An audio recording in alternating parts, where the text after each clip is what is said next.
विद्यार्थी मित्रों, good morning. प्रथम प्रकरण में આપણે જે પ્રેક્ટિસ વર્ક કરવાનું છે એટલે કે જે સત્યતા કોષ્ટકની રચના કરવાની છે એમાં આપણે મનોયત્ન 1.4 માં જોઈએ તો કેવા પ્રકારના સત્યતા કોઠાની રચના કરવાની। તો આવી સૂચના તમને આપવામાં આવી છે કે જટિલ સંયુક્ત વિધાનોના સત્યતા કોષ્ટકની રચના કરી અને તેની સમજૂતી આપો। હવે જો સમજૂતી આપવાની થાય ત્યારે સત્યતા કોઠાની રચના કઈ રીતે કરવી અને કઈ રીતે સમજૂતી આપવી ખાસ ધ્યાન રાખજો। અહીંયા માની લો કે એક વિધાન આપ્યું છે, નાના કૌંસમાં પી શરતી ક્યુ કૌંસ પૂરો દ્વિશરતી પી। અહીંયા આ પ્રકારનું એક જટિલ દ્વિશરતી વિધાન આપેલું છે। હવે સત્યતા કોષ્ટકની રચના આપણે અગાઉના મુદ્દામાં પણ ચર્ચા કરી। તો સૌથી પહેલા તો આપણે આદ્ય સ્તંભ બનાવવા પડે।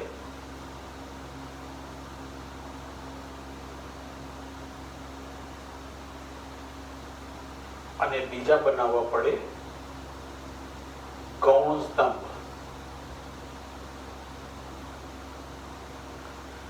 આદ્ય સ્તંભની રચના કરવા માટે આપણે જે કોઈ જટિલ સંયુક્ત વિધાન આપ્યું હોય એમાં કેટલા વિધાનો છે આપણે એ જોઈ લેવાનું। અહીંયા જોઈએ તો પી અને ક્યુ આ બે જ વિધાન આપેલા છે। આ પી છે તો અહીંયા આવી જ ગયો, એટલે બે વિધાન આપેલા છે એટલે આપણા મુખ્ય એ બે સ્તંભ બનશે। પહેલો સ્તંભ બનશે પી, બીજો સ્તંભ બનશે ક્યુ।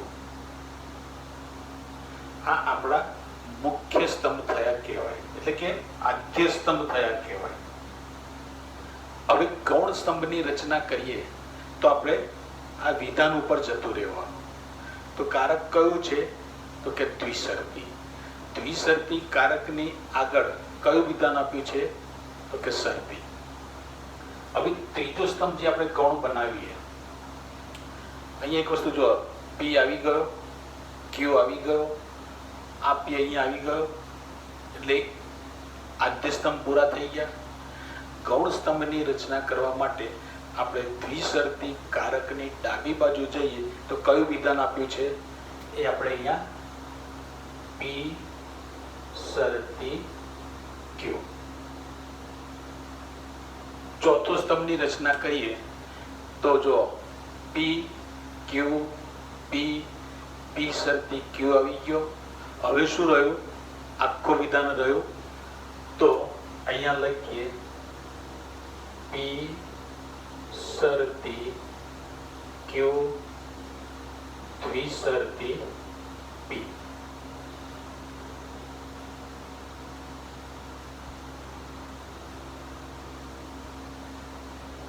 આમ અહીંયા આપણે ચાર પ્રકારના સ્તંભની રચના થઈ। હવે સ્તંભનો ખ્યાલ આવી ગયો। હવે હરોળોની જો વાત કરીએ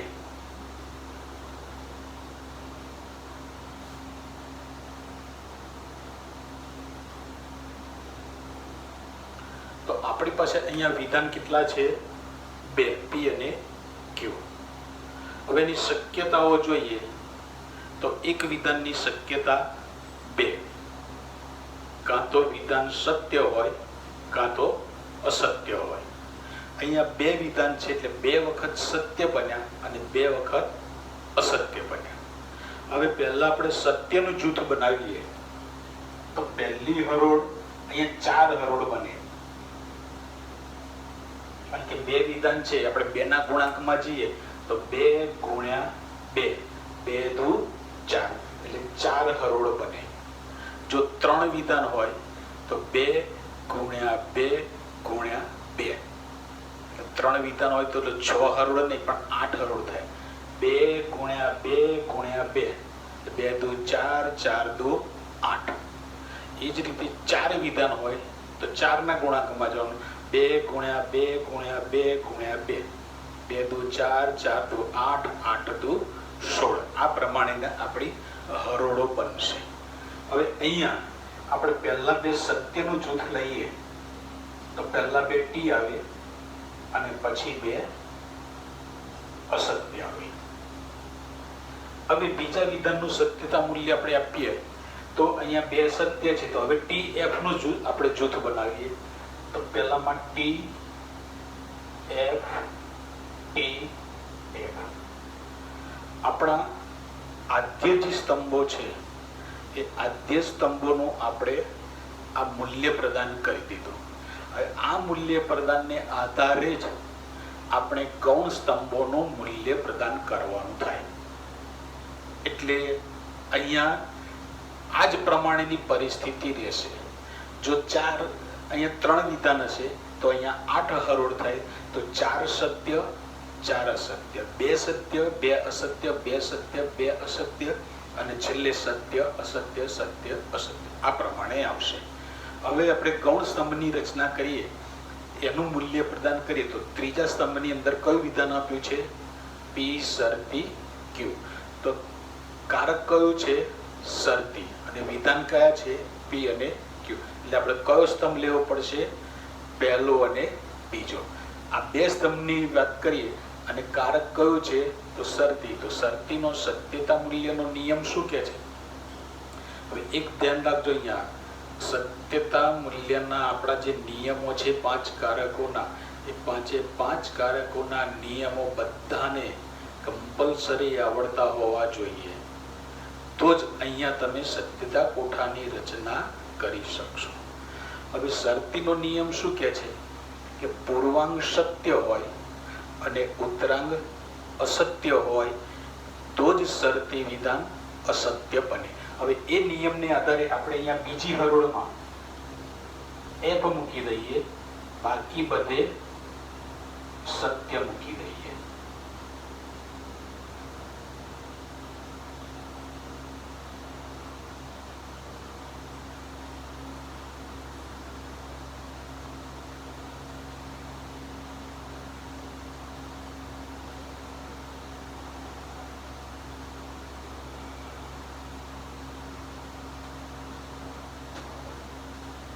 મિત્રો, સત્યતા કોષ્ટકની રચના જ્યારે કરો ત્યારે ખાસ લાઇનિંગ આપી દેવાની, તો જ વ્યવસ્થિત તમે એ હરોળમાં એ મૂલ્ય પ્રદાન કરી શકશો.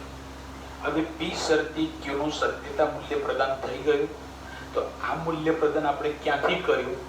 તો સ્તંભ 1 અને 2. એટલે અહીંયા લખવાનું સ્તંભ 1 અને 2. કયો નિયમ લીધો? તો કે શરતી. તો ત્રીજા સ્તંભનું મૂલ્ય પ્રદાન થઈ ગયું. હવે એ જ રીતે ચોથો સ્તંભ કયું વિધાન છે? દ્વિશરતી. દ્વિશરતીની ડાબી બાજુ કયું વિધાન આપ્યું છે? પી શરતી ક્યુ. ક્યાં આપેલું છે? તો કે ત્રીજા સ્તંભમાં. જમણી બાજુ પી ક્યાં આપ્યું છે? તો પહેલા સ્તંભમાં. હવે અહીંયા ખાસ ધ્યાન રાખજો કે પહેલું વિધાન આ છે ને બીજું વિધાન આ છે. એટલે મૂલ્ય પ્રદાન જ્યારે કરીએ ત્યારે આપણે અહીંયાથી આમ જવાનું. જો અહીંયાથી તમે આ રીતે જશો તો તમારો સત્યતા કોષ્ટક ખોટો પડશે. એટલે પહેલું જે વિધાન હોય ત્યાંથી જ આપણે શરૂઆત કરવાની.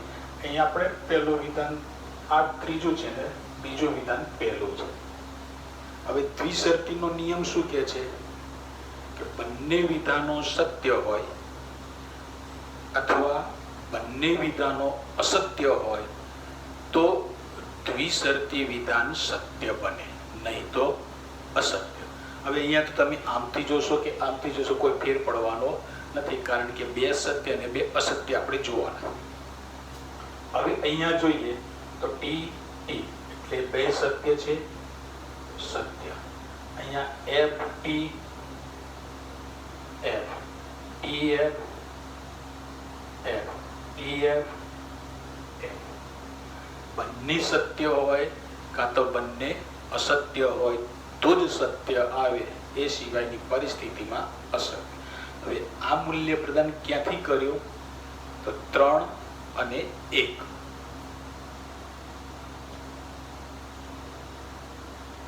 આપણે કયું લીધું?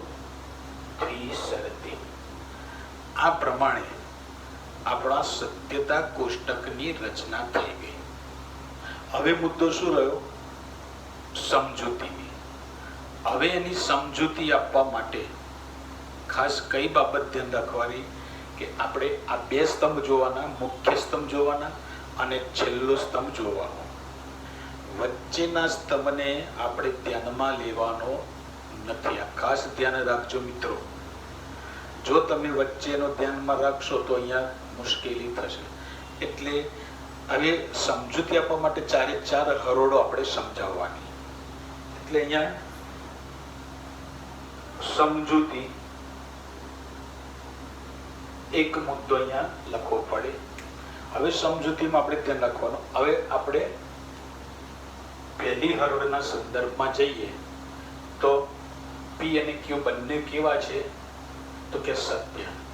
તો સમજૂતીમાં લખવાનું, જો પી અને ક્યુ બંને વિધાનો સત્ય હોય તો પી શરતી ક્યુ કૌંસ પૂરો દ્વિશરતી પી વિધાન સત્ય બને. આ રીતેની સમજૂતી લખવાની. ખ્યાલ આવી ગયો? ફરી જુઓ. સમજૂતીમાં આપણે મુખ્ય સ્તંભ અને છેલ્લો એનો સ્થાનાપતિ નિદર્શન એટલે છેલ્લો સ્તંભ આપણે જોવાનો. આ વચ્ચેના સ્તંભને આપણે ધ્યાનમાં લેવાનો નથી. પહેલી હરોળની સમજૂતી આપીએ તો જો બંને વિધાનો પી અને ક્યુ સત્ય હોય તો કૌંસમાં પી શરતી ક્યુ કૌંસ પૂરો દ્વિશરતી પી વિધાન સત્ય બને. છેલ્લે કૌંસમાં લખવાનું કે હરોળ એક મુજબ. પહેલી હરોળ થઈ ગઈ. આવી બીજી હરોળ. તો ટી ને એફ છે.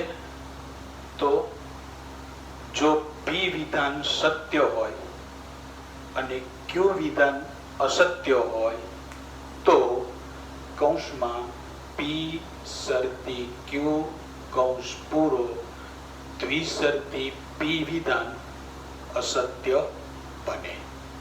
હરોળ બે મુજબ. ખ્યાલ આવી ગયો? ફરી જોઈ લો.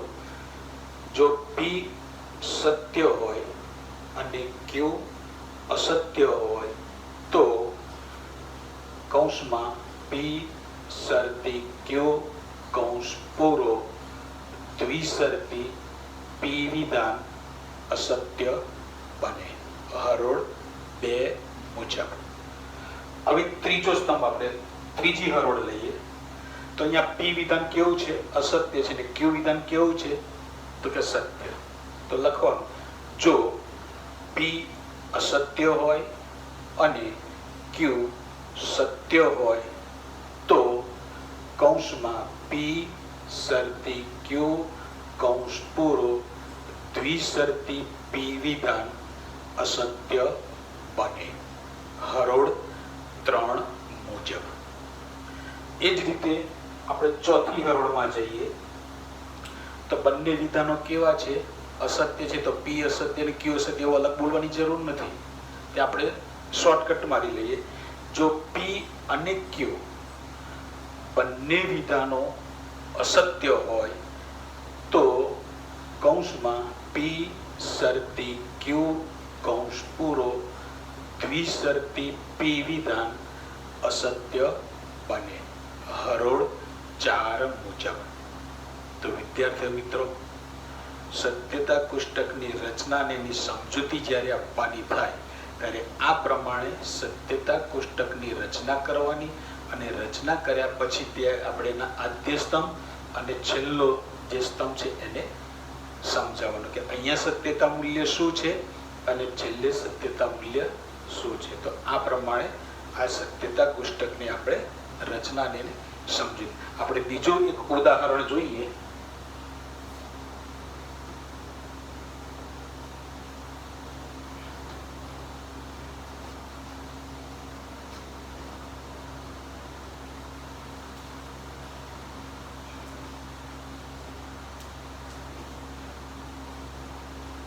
નિષેધ ક્યુ વિકલ્પન પી. આ પ્રકારનું એક વિધાન આપેલું છે. હવે આનો સત્યતા કોષ્ટક બનાવીએ તો આપણી પાસે અહીંયા વિધાન 2 છે. એટલે અહીંયા આદ્યસ્તંભ 1 2, પહેલું વિધાન ક્યુ, બીજું વિધાન પી. અહીંયા પી ક્યુ પાસે પહેલો હોય એટલે પહેલું નહીં લખવાનું, આપણે જે વિધાન હોય એ પ્રમાણે જ લખવાનું. ગૌણ સ્તંભ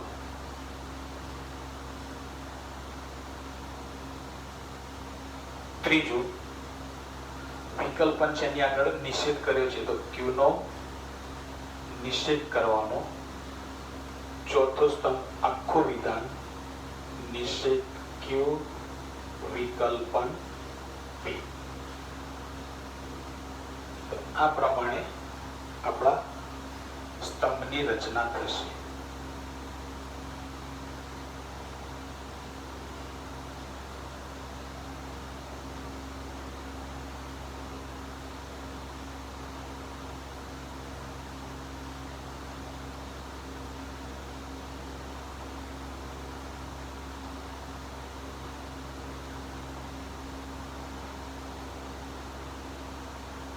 એક, બે, ત્રણ, ચાર. અહીંયા સ્તંભના પણ ક્રમ આપવા જરૂરી છે, હરોળના ક્રમ આપવા પણ જરૂરી છે. અધૂરું કશું અહીંયા રાખવાનું નહીં. હવે અહીંયા પણ 2 વિધાન છે એટલે શક્યતા આપણી 4 થઈ ગઈ. એટલે પહેલા 2 આપણે ટી મૂકી દઈએ, પછી 2 અસત્ય. અહીંયા સત્ય અસત્ય સત્ય અસત્ય એટલે મુખ્ય સ્તંભનું આપણું મૂલ્ય પ્રદાન થઈ ગયું. હવે એ જ રીતે આપણે ગૌણ સ્તંભની વાત કરીએ તો ત્રીજા સ્તંભમાં શું આપ્યું છે? ક્યુ. ક્યુનો શું કર્યો છે? નિષેધ. તો અહીંયા આપણે આ પહેલો સ્તંભ જોવાનો. હવે આને આધારે આપણે આનું મૂલ્ય પ્રદાન કરવાનું. હવે ક્યુનો નિષેધ કર્યો છે, આપણે કયો નિયમ જોવાનો? તો કે નિષેધનો. નિષેધનો નિયમ શું કહે છે કે મૂળ વિધાન સત્ય હોય તો નિષેધ શું થાય? અસત્ય. હવે અહીંયા ક્યુમાં પહેલા 2 શું છે? સત્ય છે, તો નિષેધ શું થશે?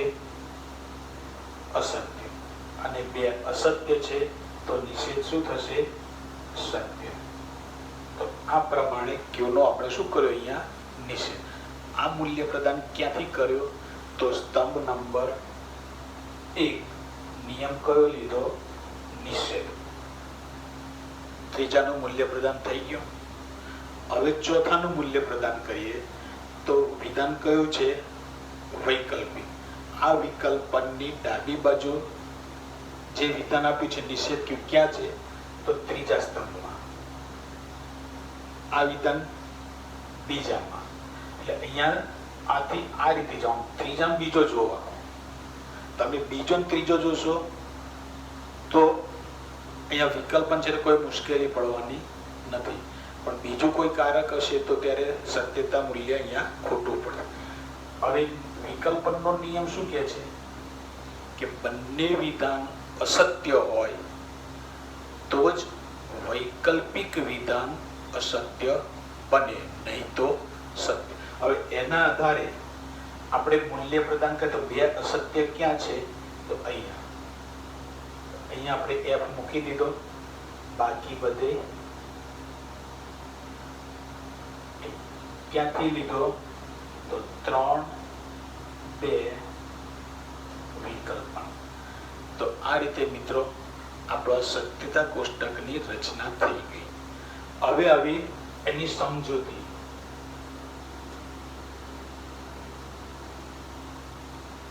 અહીંયા પણ 4 જ હરોળ છે એટલે આપણે 4 હરોળ જ સમજાવવાની. અહીંયા પણ પ્રથમ માફક આને આપણે ધ્યાનમાં લેવાનો નથી. આ 2 અને આ હરોળ 1 ની વાત કરીએ તો બંને વિધાન સત્ય છે. તો જો ક્યુ અને પી બંને વિધાન સત્ય હોય તો નિષેધ ક્યુ વિકલ્પન પી વિધાન સત્ય બને હરોળ 1 મુજબ. એટલે પહેલાનો સમજૂતી આવી ગઈ. બીજી હરોળની સમજૂતીની જો વાત કરીએ તો અહીંયા ટી ને અહીંયા એફ છે તો લખવાનું જો ક્યુ વિધાન સત્ય હોય અને પી વિધાન અસત્ય હોય તો નિષેધ ક્યુ વિકલ્પન પી વિધાન અસત્ય બને હરોળ 2 મુજબ. હવે ત્રીજી હરોળ અહીંયા એફ છે ને અહીંયા ટી છે. જો ક્યુ વિધાન અસત્ય હોય અને પી વિધાન સત્ય હોય તો નિષેધ ક્યુ વિકલ્પન પી વિધાન સત્ય બને હરોળ 3 મુજબ. ચોથી હરોળ લઈએ તો બંને કેવા છે? અસત્ય. તો ડાયરેક્ટ આપણે સીધા જતા રહીએ. જો ક્યુ અને પી વિધાન અસત્ય હોય તો નિષેધ ક્યુ વિકલ્પન પી વિધાન સત્ય બને હરોળ 4 મુજબ. તો આ પ્રમાણે આપણે સત્યતા કોષ્ટકની રચના કરીને એની આ પ્રમાણે સમજૂતી આપવાની. તો મિત્રો, હું ધારું છું, માનું છું કે તમને આ પ્રથમ સત્યતા કોષ્ટકની રચના કઈ રીતે કરવી એનો ખ્યાલ આવી ગયો હશે. હવે તમારી ખાસ સૂચના ધ્યાન રાખવાની, કારણ કે અહીંયા તમારે 2 પ્રકારના સત્યતા કોષ્ટકની રચના આવે છે. એટલે ભૂલથી પણ ખોટો કોષ્ટકની સમજૂતી કે નિર્ણય ના લખાય એનો ખાસ ધ્યાન રાખજો. એટલે વાંચવાનું ખાસ સૂચના જોવાની. જટિલ સંયુક્ત વિધાનોનો સત્યતા કોષ્ટકની રચના કરી તેની સમજૂતી આપો. આવી સૂચના હોય તો જ આ પ્રકારનો સત્યતા કોષ્ટકની રચના કરવાની અને એના આધારે એની 4 હરોળોને સમજાવવાની. તો મનોયજ્ઞ 1.4 ની અંદર આવા તમારે 10 પ્રકારના વિધાનો આપેલા છે. તો આ 10 પ્રકારના સત્યતા કોષ્ટકની રચના તમારે નિયમિત રીતે એને પ્રેક્ટિસ કરતા રહેવાનું. મિત્રો, જો પ્રેક્ટિકલ વર્ક છે, તમે ઓવર કોન્ફિડન્સમાં આવશો અને સત્યતા કોષ્ટકની રચના નહીં કરો, કદાચ નિયમો ભૂલી જશો તો પણ મુશ્કેલી સર્જાશે. એટલે મિત્રો, નિયમિત રીતે જેમ જેમ આપણો અભ્યાસ ચાલતો જાય તેમ તેમ એક સત્યતા કોષ્ટકની રચના એટલે કે મનોયત્નમાં જે આવતું હોય પ્રેક્ટિકલ હોય એની તમારે સતત પ્રેક્ટિસ કરતા રહેવાનું. તો 2 નમૂના આપણે જોયા. તો એ રીતે હવે બાકીના જે છે એની તમે સતત એને સત્યતા કોષ્ટકની રચના કરી અને એની સમજૂતી તમે આપજો. જ્યાં કોઈ મુશ્કેલી પડે ત્યાં તમે તરત જ મને પૂછી લેશો. તો એ તમારા પ્રશ્નનું હું નિરાકરણ લાવી આપીશ. હવે બીજા જે સત્યતા કોષ્ટકની અહીંયા આપણે રચના કરવાની છે, છેલ્લો જે આપણો ટોપિક છે કે વિધાનો માટેના રૂપના પ્રકાર ઓળખાવો, એ આપણે નેક્સ્ટ પીરિયડમાં એની ચર્ચા કરીશું. Thank you.